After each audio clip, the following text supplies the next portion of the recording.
Hello everyone, Triple S back is more Professor Layton and Pandora's box, and hint coin warning! Hint coin warning. If you don't get these two hint coins, one on the table there by the window and one just behind the sofa. Alright, is it the corner of the picture? It's somewhere around here, come on. There it is. It's right there. If you don't get those two hint coins, you won't be able to get them ever again. And also this thing has a tip. As you can't quit puzzles 58 and 59, oh, you can't quit them at all. Huh. This is a good place to save. But I'm following a guide so there's no issue with me messing up. And it says try to leave the deluxe room by walking to the right, and we're going to be issued a cutscene. It's the strangest thing. All of a sudden I'm so tired. What's the matter, Flora? Gosh. All of a sudden I'm sort of sleepy too. Alright you two, this is no time for jokes. Oh dear, I'm suddenly quite tired myself. And they all pass out and die. That's the end of the game. Goodbye. No. Oh, yep, there they go. And cutscene. Oh, it's the tunnel. Are they going to switch into the shadow world? Are they going to the shadow realm? Huh? What's going on out there? Am I dreaming? Oh, puzzle 58, I guess. In the tunnel. Oh, it's one of these. Two trains pass in the darkness of the long tunnel, moving around so that each locomotive ends up on the opposing track while keeping its carriages in the same order. The only carriages that don't need to end up in the opposing track are the number 2 carriages of both trains. Let me just reread that again and actually take in the information. 2 trains pass in the darkness of the long tunnel. Move them around so that each locomotive ends up on the opposing track while keeping its carriages in the same order. The only carriages that don't need to end up on the opposing track are the number 2 carriages of both trains. So the number 2... The only carriages that don't need to end up on the opposing track are the number 2 carriages of both trains. So...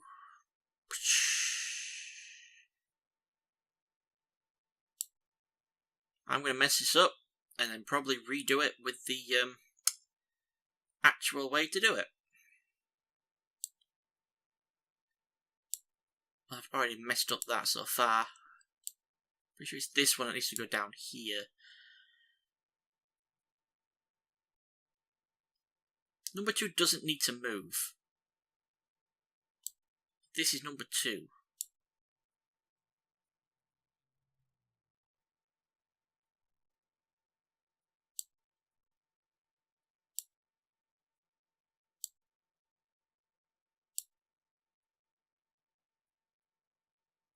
I need to get number 3 out from the back.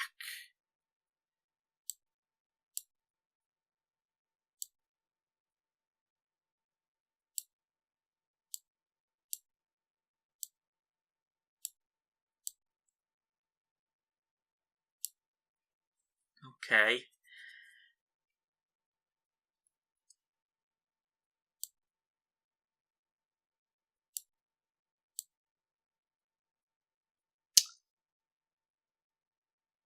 Do I leave that over there? Okay, I'm not going to be able to do this precisely, and it'll take me 6 million years to do it properly. Anyway, hint number 1. To start, try to get all the cars going to the top track into their designated positions before worrying about the ones headed to the bottom track. Hint number 2. Took away the red car in the side track that sits between the top and the bottom tracks. Okay, I did that at first, but then I redid it. Then bring down all of the cars on the top track and move that red car up into its designated spot on the top track. Hint number 3, you can use the trick highlighted in hint 2 to move any train car from the bottom track to the top track. Just tuck the car of your choice into side track and move other cars out of the way that are blocking your path to the top track. Then it's just a simple matter of bringing that car out the side track and up into its designated position. Okay, whatever you say, I'm just going to follow the step-by-step guide. Okay. So, this one goes down there. And number 2 goes there. 3 goes all the way down here. 2 goes back up there. And 3 goes back up there.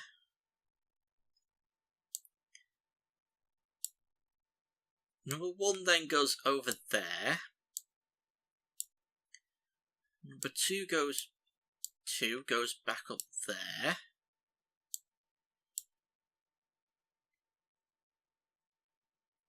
Number 1 sits there, and number 3 goes over there. Number 1 comes down here. Was I reading? I think I was misinterpreting the instructions. I don't freaking know. I wouldn't have been able to figure this out. 2 goes down here. Oh no, it is what I was thinking. But yeah, anyway. Then blue 3 goes there. Blue 2 goes there. And number 4 goes down here below 1. Then 1 goes up. 4 goes in the middle. Then you got number 2 to go up.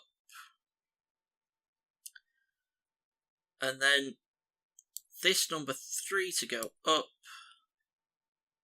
And then you put number 4 down there.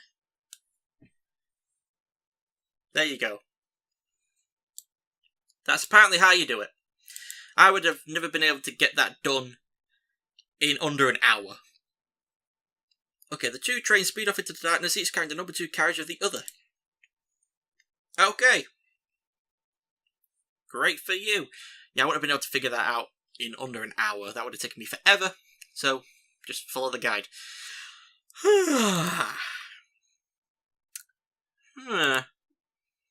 Huh? My word, I must have fallen asleep on the sofa. How careless of me. You know what happened in that tunnel, Luke? Sorry, Professor, but I slept through the whole thing too. And I had the strangest dream. My dream powered the Monty Express switched tracks while we were in the tunnel. Switched tracks? You mean to say one of the train's carriages is now riding different rails? Might not have been a dream at all, after all. If one carriage did split off from the train, it will no longer be bound for Luxembourg. Maybe that carriage is how you get to that phantom town. I'm beginning to suspect that you're right on the money, Luke. Hope the phantom town isn't as creepy as it sounds. We got a new hamster toy. And puzzle 58 in the tunnel is now in the puzzle index. Ooh, another cutscene.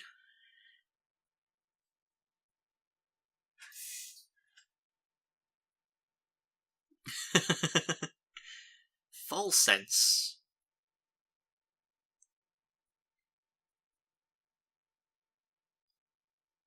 Of course, how could I miss this?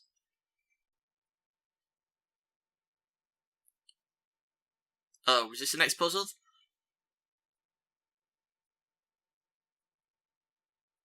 Okay, this is going to be a double puzzle episode since I can't save. I'm not going to stop recording. It's going to be a double puzzle episode, the first in history of me trying to do one puzzle per episode. So, this is going to be, if I can frickin' zoom in on my guide. A ticket to where, this is 40 out of 40 Pickerats, and a ticket to where, puzzle 59. In front of you is the ticket that Layton and Luke found in Dr. Schrader's flat. At first glance, the ticket appears to have no destination written on it, but when you look at it in just the right way, the ticket discloses its destination, the town of Falsense. The key to spotting the destination is the number that has been cut out of the ticket. Can you work out which number must have been there? Use the ticket in the instruction booklet to puzzle this one out. Use the ticket in the instruction booklet to puzzle this one out. I don't have that because this is an emulated game. Oh wait, Do I? I have the Pandora's Box game. Hold on. I do actually have the game. Okay, so that's is this it?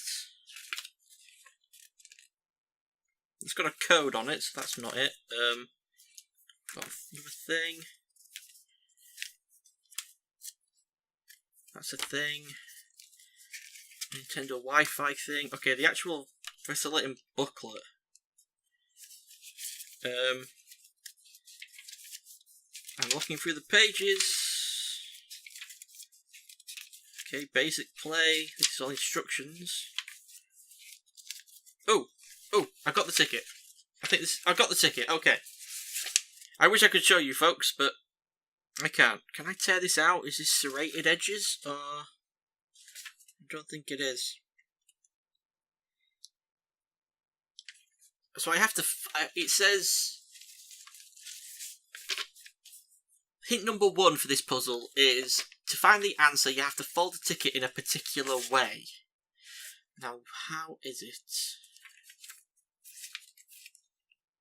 Ticket for the Monte Express. I'm so glad I bought the game because now I can actually try and figure. Oh, you fold it vertically.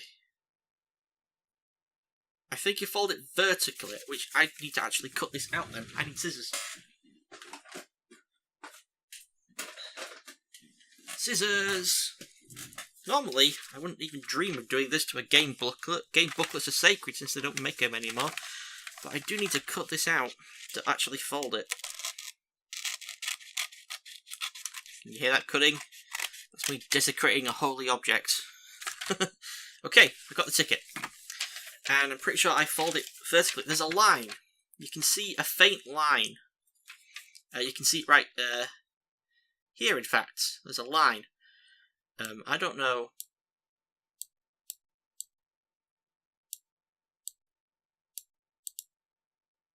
I don't know how you would do this in the game, but there is a faint line, and I'm figuring you do fold it vertically. I think. I'm just going to wreck this now. It can't be vertically, can it? That's the only way it would make sense. Or is it just along that fold that is there? That, like, clip thing. That's clipped out. Well, no, because I can't see through the paper to the other side, really, when I fold it.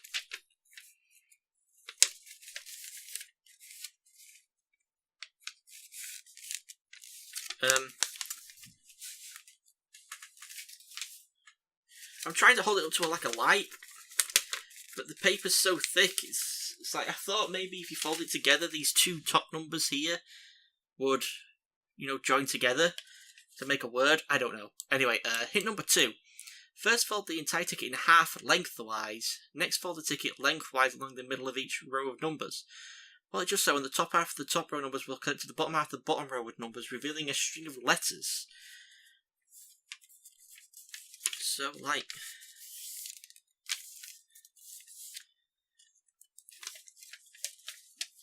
Wait. I think I might get what it's on about. Okay, I think I get it. As you can see, there's a faint line here in the middle, and then there's this border here and here. You fold it like that, and it should make the word full sense.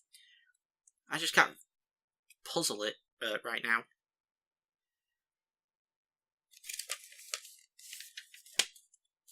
How would I do that? I'm just trying to do it in real life.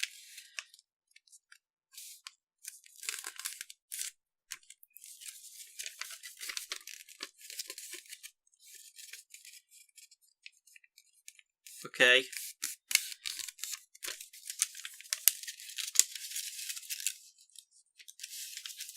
I folded this completely the wrong way.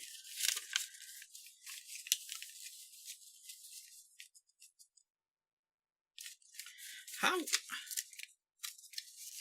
I don't get it. Ugh. Anyway, Are the words for false sense are written on the ticket? What number must belong in the cut-out portion in order to form an E when the ticket is folded? I don't freaking know. The number 2 has been cut out of the ticket, I guess. How did you fold it like that, for God's sake?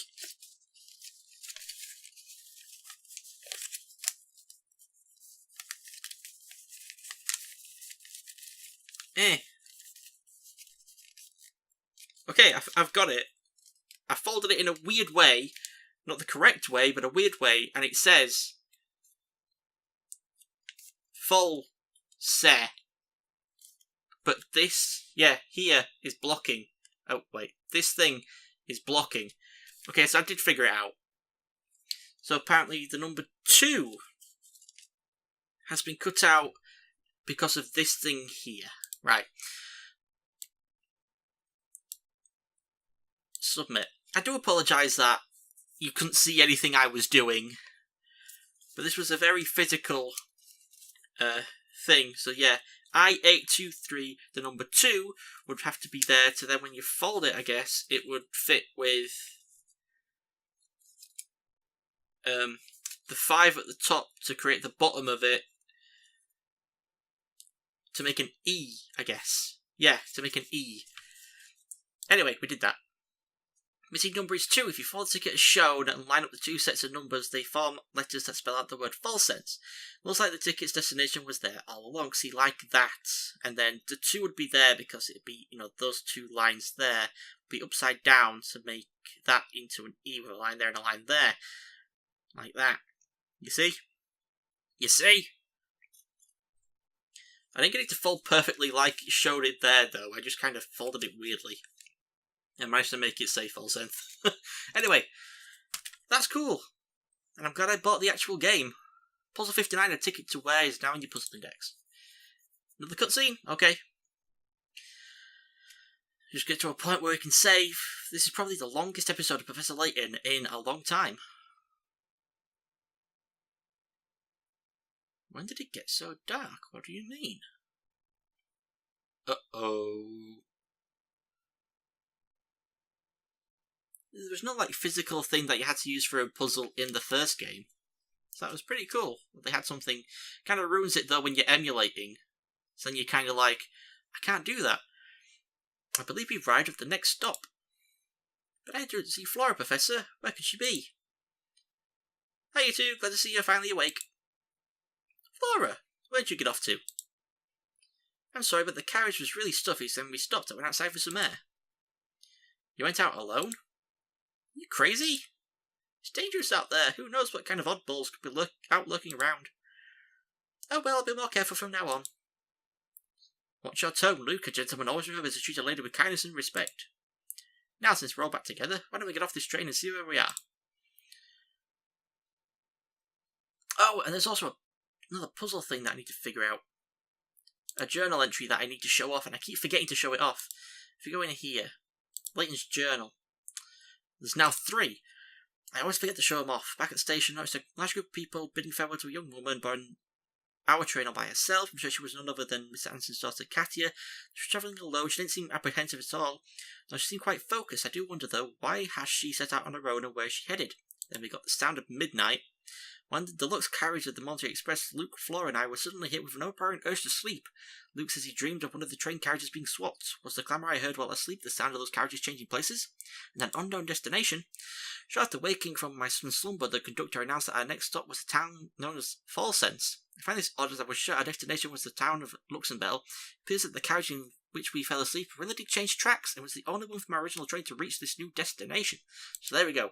The journal entries that the original one that I forgot to mention before, and 2 new ones. But there we go. That's our first double episode of 2 puzzles in 1. I don't know how I'm going to write it out and stuff. It's going to be confusing for the thumbnail and stuff to try and fit both puzzle names and stuff in the thumbnail and the title. I'll try and figure it out. And it was really cool to have something physical having to use to solve a puzzle. Even though I couldn't properly figure out how to fold it till the very end, and then I figured it out. But yeah, that was really, really cool. I can see it right here, it does say false sense. If you're wondering about it, I'm pretty positive that somewhere on YouTube, someone's uploaded a video showing how to fold the ticket to make it see full sense. It's got to be somewhere. Now, since I defaced this game booklet, I'm going to put it back in the case and stuff. But anyway, next time, we're going to leave the train, and we're going to explore this new mysterious phantom town of False Sense, which sounds a lot like False Sense. So maybe we just can't trust what we see, maybe. I don't know. Really long episode, and thank you all for watching, and I shall see you all next time. Goodbye.